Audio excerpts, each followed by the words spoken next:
A graça e a paz do Senhor, meu irmão. Quero lhe convidar a nós darmos continuidade ao estudo sobre o dom de língua. Antes, quero lhe pedir que você possa estar compartilhando este vídeo com outras pessoas. Se possível, se inscreva, acione aí o sininho, faça seus comentários, dê o seu joinha, para que o canal possa se expandir, alcançar outras pessoas e trazer conhecimento. Portanto, vamos nos debruçar na continuidade do estudo a respeito do dom de línguas. O termo que comumente aparece nas Escrituras, quando se refere ao dom de línguas, é glossolalia, que tem origem no grego, que vem de glossa, que significa língua, e de lalo, que significa falar, ou seja, falar em línguas ou falar em outras línguas. Mas perceba que aqui não traz dizendo que é uma língua conhecida, que é uma língua inteligível. Aqui apenas diz que se trata de uma língua, é um som que é pronunciado e que muitas vezes é incompreensível. É um conjunto de palavras, uma formação de palavras que, a nosso entendimento e ao nosso ver, não nos traz nenhuma compreensão inteligível. Não dá para você entender o que está sendo dito, o que está sendo falado. Apenas você ouve o pronunciamento de vários sons que às vezes nos parece desconexo e sem sentido. Isso acontece porque a primeira coisa que nós precisamos entender a respeito do dom de línguas é que ela é uma língua dada pelo Espírito Santo e que, portanto, ela é uma língua desconhecida. Ela não é conhecida nem pelos homens, ela não é conhecida nem pelos anjos e ela não é conhecida nem pelos demônios. É por isso que a característica fundamental e o conceito mais apropriado para o dom de línguas é determiná-la, chamá-la ou conceituá-la como uma língua de mistério, porque é um mistério de Deus que se processa sem o nosso entendimento, sem a nossa percepção. Por quê? Quem ora não entende o que está orando, quem ouve não entende o que está ouvindo, a não ser que o Espírito Santo use a própria pessoa que está orando em língua para interpretá-la, ou use uma outra pessoa para interpretá-la, ou o próprio Espírito Santo a interprete, fazendo com que as pessoas que estão ouvindo alguém falar em língua possam entender e compreender o que ele está falando. Mas quando a pessoa que ouve e entende alguém falando em língua, ela não está ouvindo os mesmos sons e pronunciamento daquele que está falando, porque ela está ouvindo de uma forma compreensível no seu próprio idioma. Ou seja, enquanto a pessoa fala em uma língua que ela é inteligível e incompreensível para aquele que fala, ela se torna compreensível para aquele que ouve, porque ele ouve no seu próprio idioma.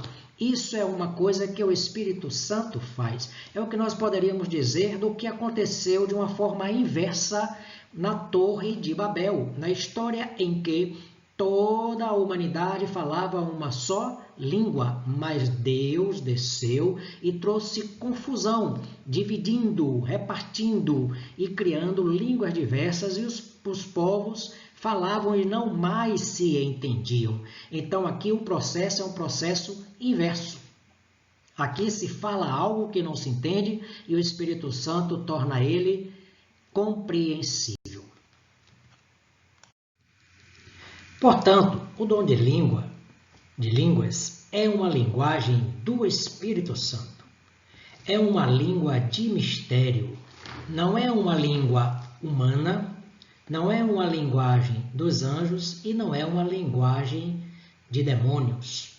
Não há na face da terra ou qualquer lugar da existência de todo o universo onde essa língua seja conhecida, porque ela é dada e ela é produzida e ela é disponibilizada pelo Espírito Santo. É uma linguagem do Espírito Santo que ninguém entende, nem o homem, nem os anjos e nem os demônios. Mas se ninguém entende, então por que orar em línguas? E qual a finalidade dela?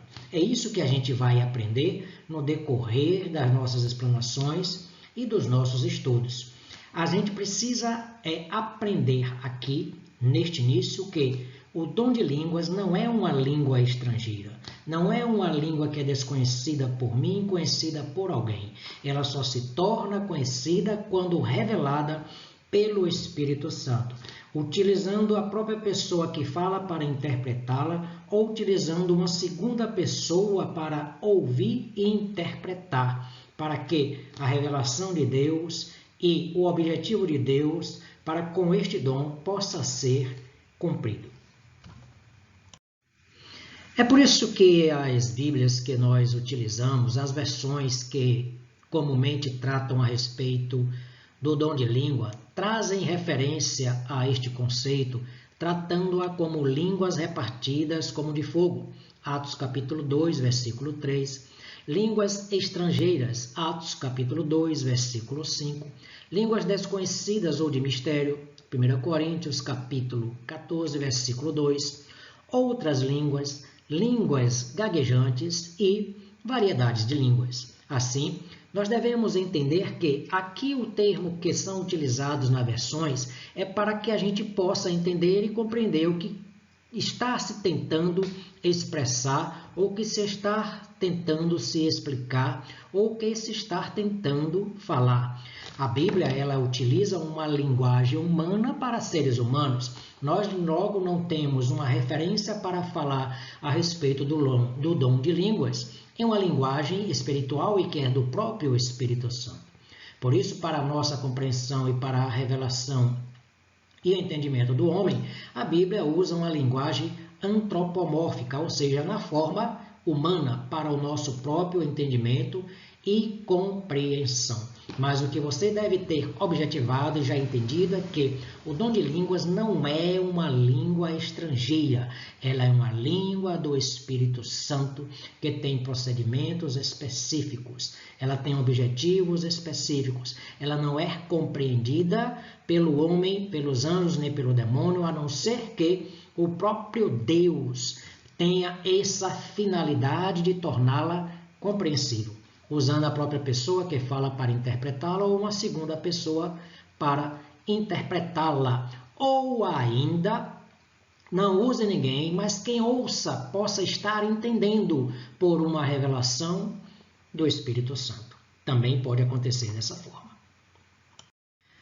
No livro de Atos dos Apóstolos, no capítulo 2, nós temos uma referência ao dom de línguas, onde a gente vai entender qual é a expressão e o significado dele, quando os discípulos ali estavam reunidos em oração e de repente o lugar foi tomado por um vento impetuoso e cada um deles recebeu como línguas repartidas como de fogo e imediatamente todos eles começaram a falar nestas novas línguas que eram desconhecidas, não eram línguas estrangeiras.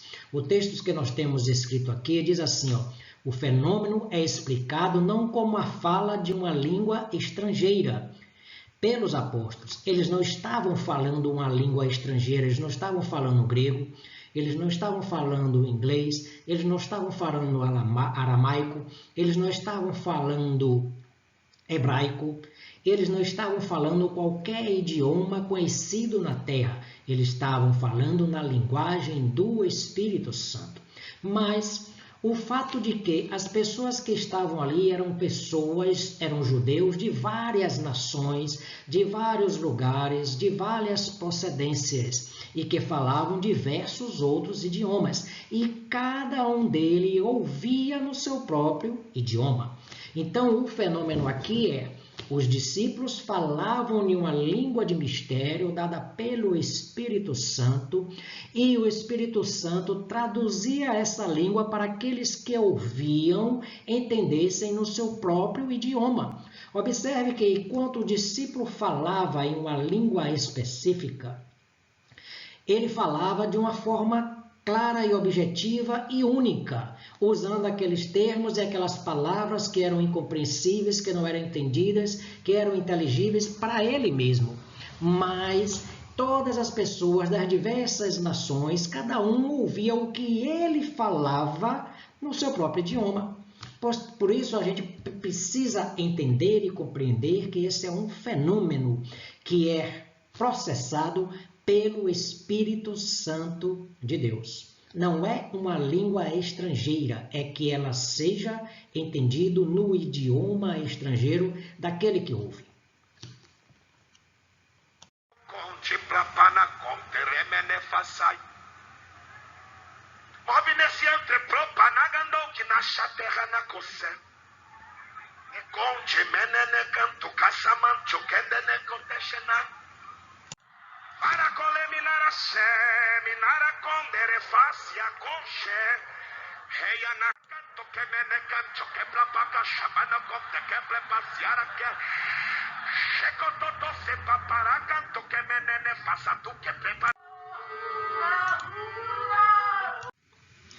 Se você parou para ouvir o vídeo anterior, nós temos aí um exemplo de uma pessoa, um pastor cantando, orando, falando em línguas do Espírito. A gente não entende, nem ele mesmo está entendendo o que ele está falando, nem um inferno, nem um demônio, ninguém entende o que ele está falando. Só o próprio Deus entende esta linguagem porque é uma linguagem do Espírito Santo. Ela só se torna compreensível quando Deus quer revelar ao homem qual o propósito e qual a finalidade desta linguagem que ele utiliza e deste dom que ele fornece à igreja, com objetivos diversificados. É isso que a gente vai procurar tratar, aprender e entender nos nossos próximos vídeos e nos nossos próximos estudos. Portanto, não perca a oportunidade de estar aprendendo. Assim que você aprende, eu também aprendo. E quero que você entenda, este é o entendimento, esta é a compreensão que eu tenho a respeito do dom de línguas. E que muitas vezes, por desconhecer os seus objetivos e os seus propósitos, a gente simplesmente deixa de lado, a gente abandona, porque a gente tem medo por não entender e não compreender o que se está falando. Porque, na verdade, o inimigo ele pode também falar de uma forma parecida, mas o inimigo ele não fala em línguas, ele não tem dom de línguas. Você vai ficar entendendo e compreendendo e sabendo qual é a linguagem que o inimigo também usa, porque eu vou te mostrar e eu vou te explicar e vou trazer para você com base nas Escrituras. Que Deus te abençoe, Ele dê uma noite abençoada, em nome de Jesus Cristo.